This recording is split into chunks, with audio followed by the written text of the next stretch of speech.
Semangat pagi, salam sejahtera buat kita semuanya. Pada kesempatan hari ini kita lanjutkan pembelajaran biologi, masih reproduksi sel atau pembelahan sel. Nah, saat ini kita masuk ke pembelahan meiosis atau reduksi. Pengertian reduksi artinya terjadi pengurangan kromosom.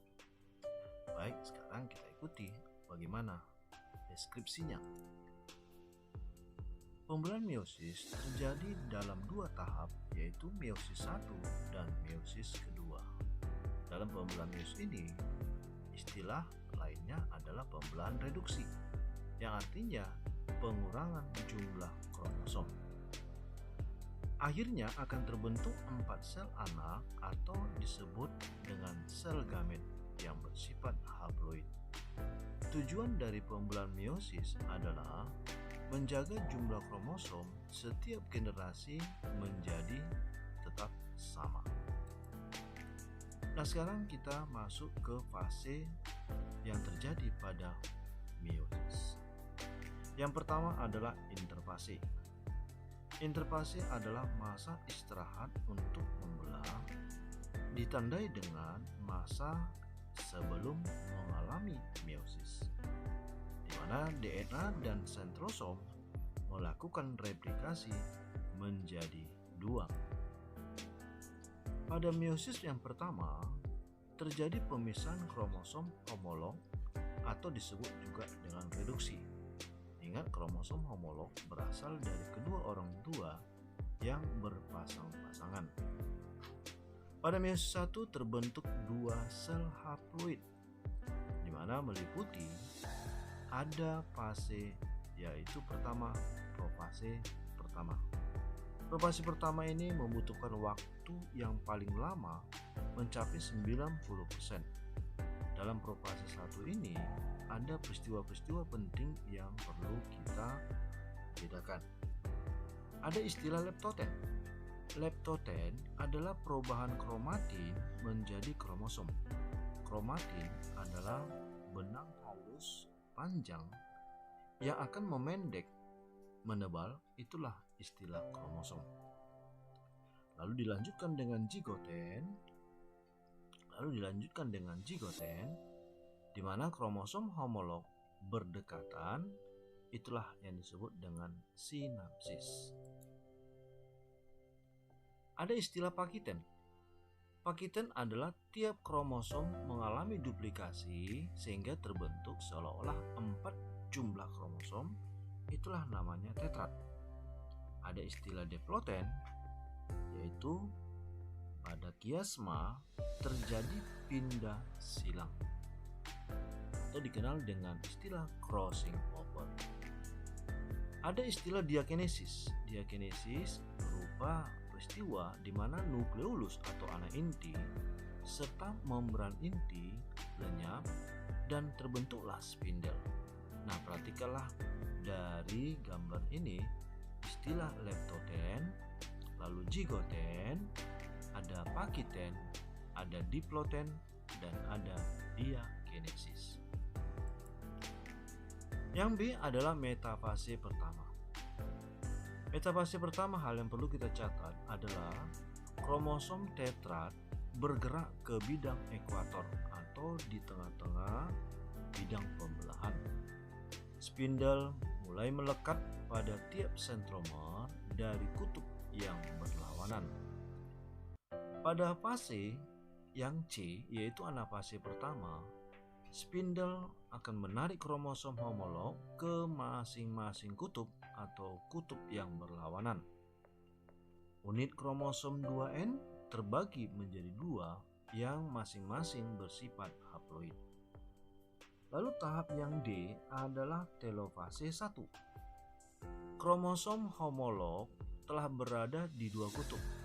Lalu dilanjutkan peristiwa sitokinesis, yaitu perampingan sitoplasma yang akan membentuk dua sel anak. Setelah terjadi meiosis pertama, maka masuklah tahap yang ketiga, yaitu interkinesis. Adalah tahap transisi antara meiosis 1 dengan meiosis 2. Jadi, Dalam interkinesis ini ditandai dengan nukleolus dan membran inti kembali terbentuk. Namun pada tahap ini, pada setiap spesies lain, segera pembelahan meiosis 2. Interkinesis tidak ada peristiwa replikasi DNA lagi. Tahap yang keempat adalah meiosis yang kedua. Tahap ini merupakan terjadi pemisahan kromatid saudara atau hasil duplikasi dari kromosom haploid. Meliputi tahap-tahap yaitu ada profase 2.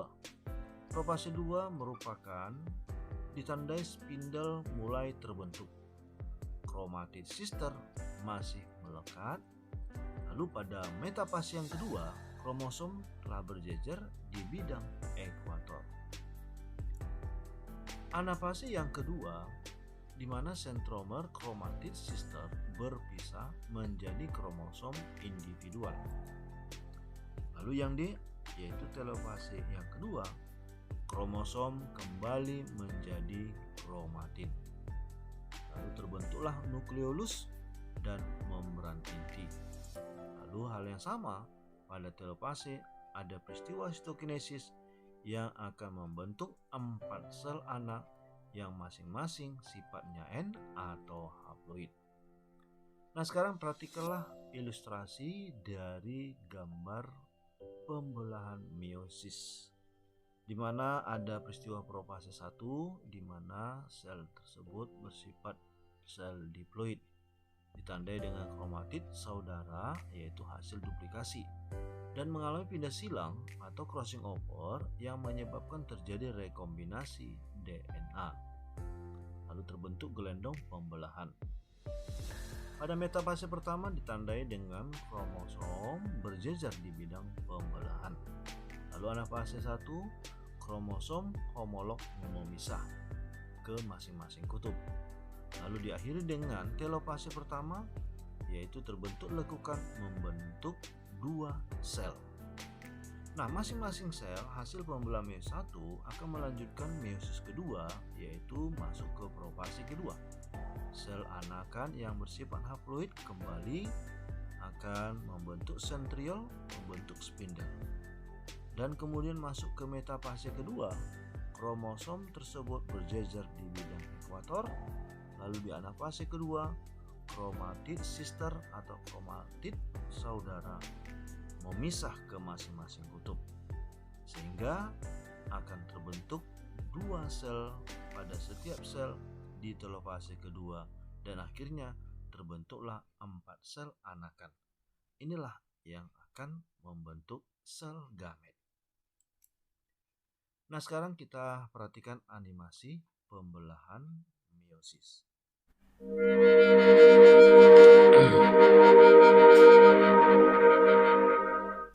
Many organisms pass their genes to their offspring through sexual reproduction.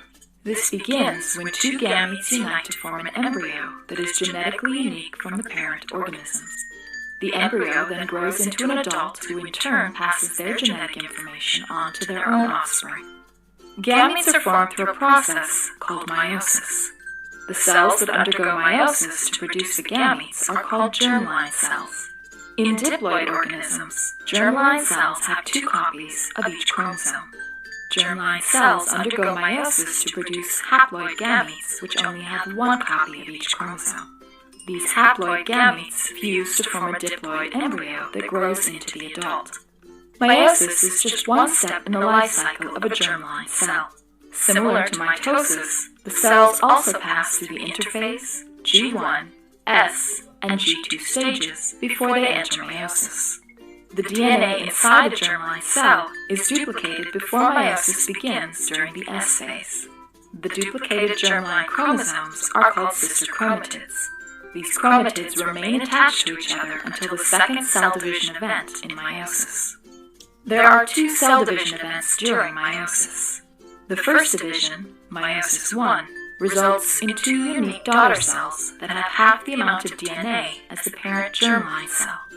The second division, meiosis 2, results in 4 unique haploid cells that only have one copy of each chromosome. These haploid cells are the gametes that could go on to produce an offspring through sexual reproduction.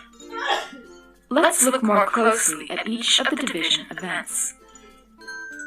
Meiosis begins with prophase 1.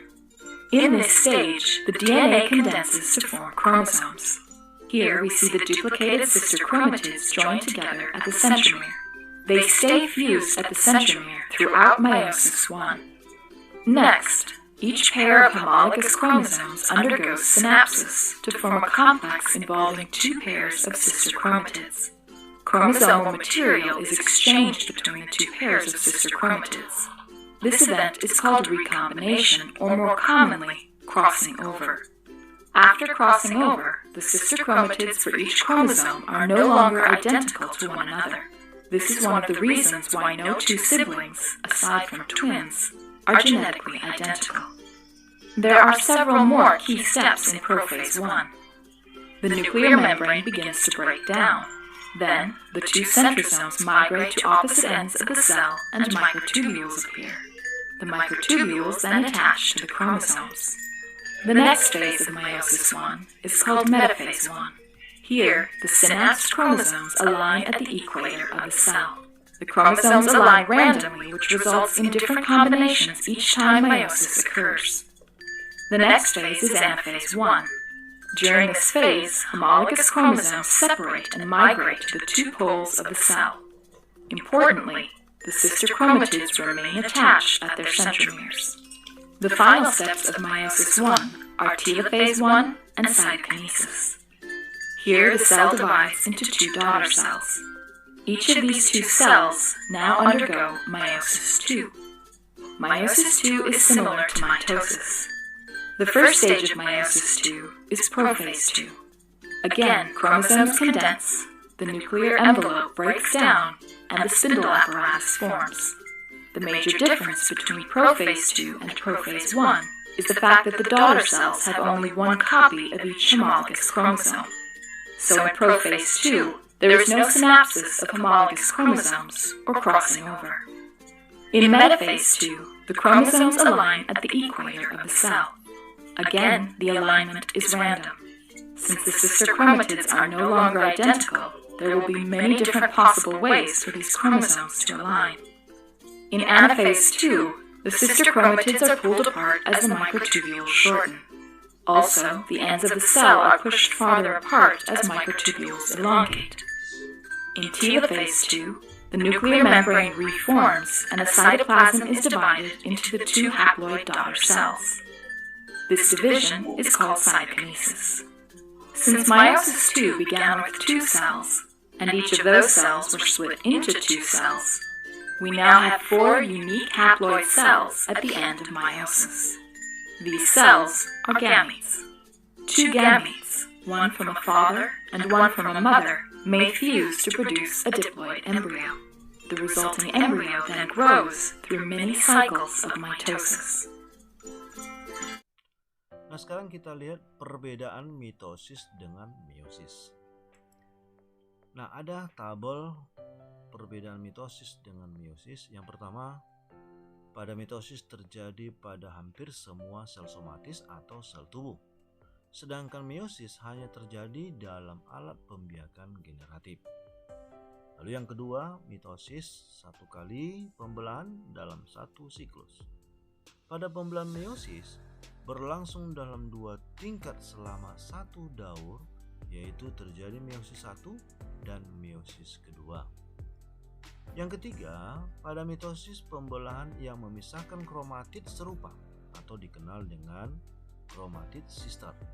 Sedangkan pembelahan meiosis, pada meiosis 1 terjadi pembelahan reduksi yang memisahkan kromosom homolog dalam anafase 1. Pemisahan kromatid serupa berlangsung selama meiosis kedua. Perbedaan yang keempat, pada mitosis, kromosom tidak berpasangan. Biasanya tidak terbentuk kiasma, sehingga tidak terjadi pertukaran sifat-sifat genetik. Sedangkan pada meiosis, kromosom-kromosom homolog berpasangan dan biasanya terbentuk kiasma sehingga terjadi pertukaran sifat genetik atau rekombinasi gen.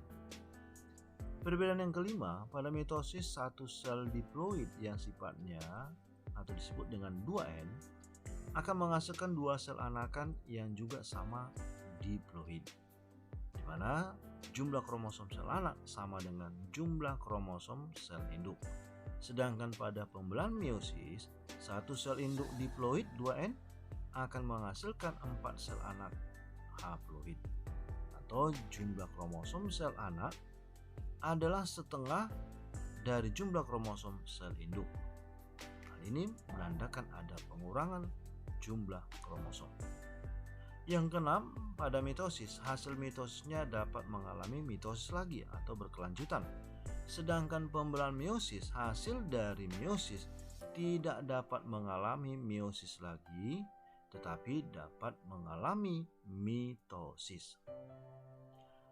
Yang ketujuh, mitosis dapat berlangsung sejak zigot dan seterusnya selama makhluk hidup masih hidup. Sedangkan pada meiosis, pada makhluk hidup tingkat tinggi berlangsung setelah makhluk itu mencapai umur hendak membentuk gamet atau memasuki masa dewasa. Nah, demikianlah pembelajaran kita tentang pembelahan meiosis atau pembelahan reduksi. Semoga pembelajaran ini bisa berguna bagi kita semuanya. Terima kasih.